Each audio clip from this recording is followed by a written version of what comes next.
jeg tegne en spidsvinklet trekant. Og så vil jeg navngive vinklerne A, B og C.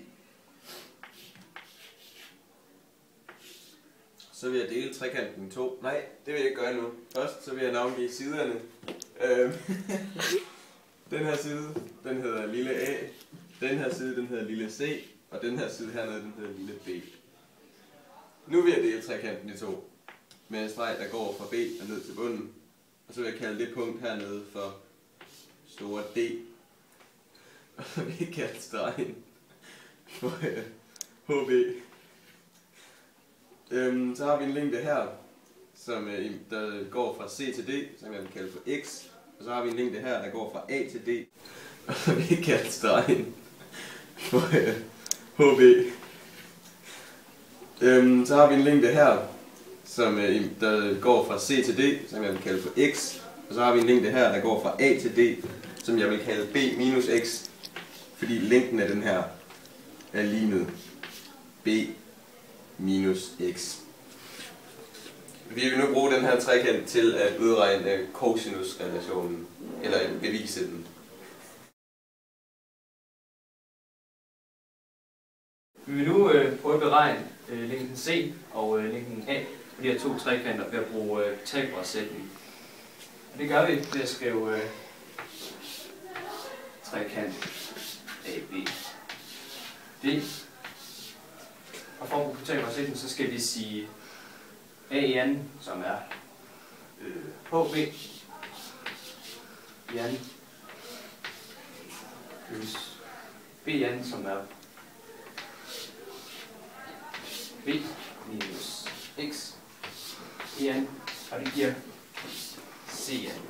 Det samme gør vi ved den anden trekant, hvor vi skriver B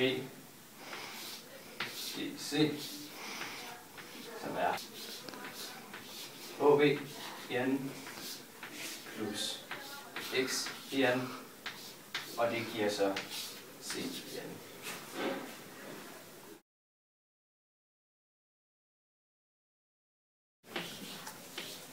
Bliver altså til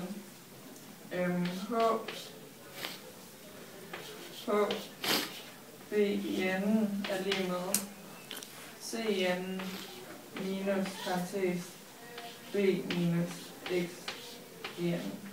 Og trekant B, C, C kommer til at hedde HB i anden er lige med C i anden minus X i anden.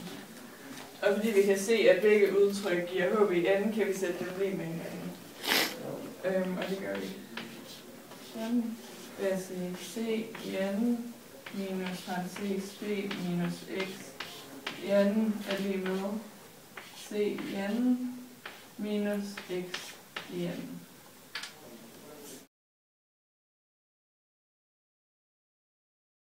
Og nu vil jeg isolere vores C i anden i denne sætning. Og det gør jeg ved at sige, ved at plusse B minus X i anden på begge sider af lige. Altså kommer den til at hedde C i anden i lige med A i anden minus X i anden plus B minus X i anden. Jeg vil nu gange en parentes ud. Det gør jeg ved at sige B gange B, som giver B i anden. Så siger jeg B gange X, som giver BX. Derefter siger jeg X gange B, som giver XB. Og derefter X gange X, som giver X i anden. Derfor kommer den til at hedde B i anden minus BX minus XB plus X i anden. Og da vi før i den oprindelige, da vi i sætningen har vores x minus x i anden, går minus x ud med plus x i anden. Derefter skal vi lægge det sammen, og derfor hedder sætningen c i anden i lige med a i anden plus b i anden minus, og den kommer så til at hedde, da vi lægger de to sammen, 2bx.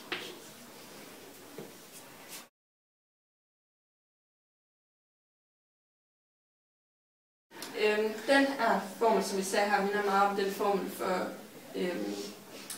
for cosinus i en vilkårlig trekant, men vi vil gerne have, men der indgår ikke noget x i den rigtige formel for cosinus til en vilkårlig trekant, og det vil vi gerne finde ud af.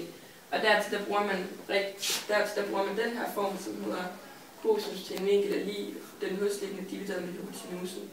Og hvis vi går herover, så kan vi se, at den højtliggende det er x, som står her, og den som også er den højtliggende, og den hypotenusen det er lille a, som står her.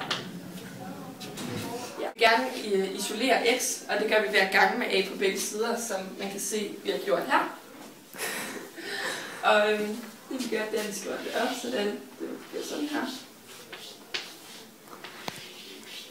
Altså, c i anden er lige a i anden plus b i anden minus 2 b gange a gange cosinus til c.